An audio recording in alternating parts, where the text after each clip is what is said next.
Heligoland Bight just got fixed.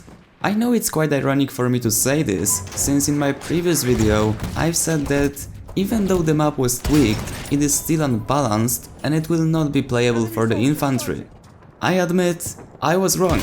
The previous video, where I explained all of the changes made to the Heligoland, was in fact recorded before DICE released it to the CTE so that we could actually test it. And looking back at the whole situation, I have to say that recording such video before actually playing and trying out the map was a huge mistake. Because while, yes, on the paper, or more precisely in the patch notes, the idea of having 2 dreadnoughts, 4 destroyers and completely exposed infantry on the ground didn't really look well. But after I've joined CTE and played the map for a couple of rounds, I have to admit, it's great. Not only is this map visually stunning, which you can't really see sadly on the video due to YouTube's compression and couple of other factors that go into video editing, in simple words the quality sucks, but trust me, once you play it yourself on your PC or your console, you will be just amazed how beautiful it is. And since we have the Heligoland Bight available to play on this time, I'll go over those changes once again and quickly explain why this was a good idea to actually implement them. The most iconic thing about this map is probably the Dreadnought versus Dreadnought combat. Yes, both sides get Dreadnought at the beginning of the round, and additionally, the attacking side gets the second one if their first one gets destroyed and they keep losing the round.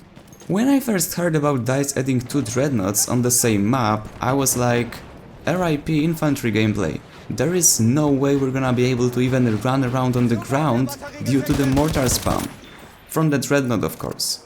Imagine how surprised I currently am, because I've played like 5 or 6 games on this map, and I wasn't killed once by the Dreadnought. How is this even possible?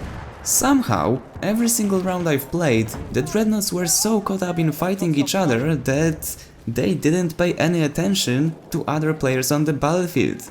Additionally, DICE has also increased the amount of L-class destroyers that are available to play in on this map. Each side can now have 2 of them active, and surprise surprise, once again, I got killed by them maybe around 5 times throughout 5 or 6 games, so let's be honest, it's not that much.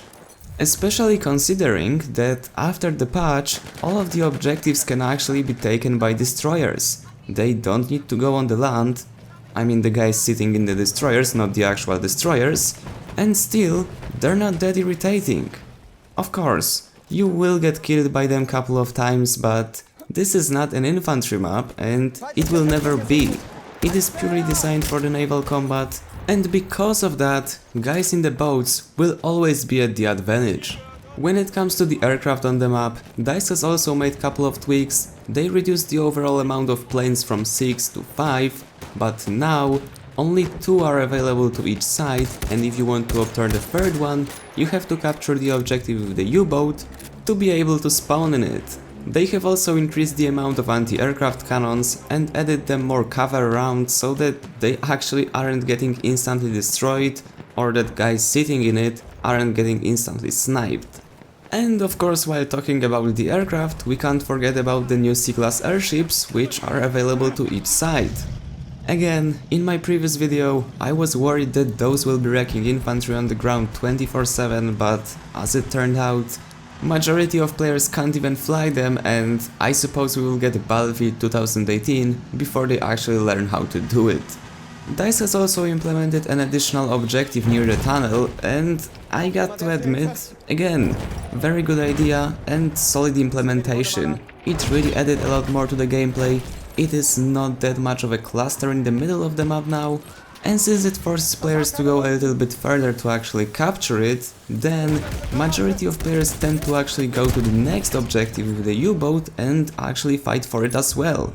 Before, they didn't really care about this one.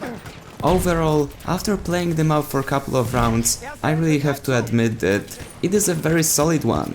Of course, as I've already said, it will not be perfect for the infantry gameplay, but it was never intended to be. If you mainly play infantry, you still have tons of other maps to play on, and Just let those guys who want naval warfare have this one. It's really funny if you scroll down the CTE forum and read threads from a couple of months ago, when people were actually asking for the naval combat, and now that they got it, there is tons of posts where they complain about it. How much sense does it actually make, guys? Anyway, that would be it for this video. Before you click off, remember that we are doing, or actually I'm doing, the 5k special video, face reveal plus Q&A, so if you have any questions for me, leave them down in the comments, and as always, if you enjoyed, remember to leave a like, subscribe, and I'll see you on the battlefield!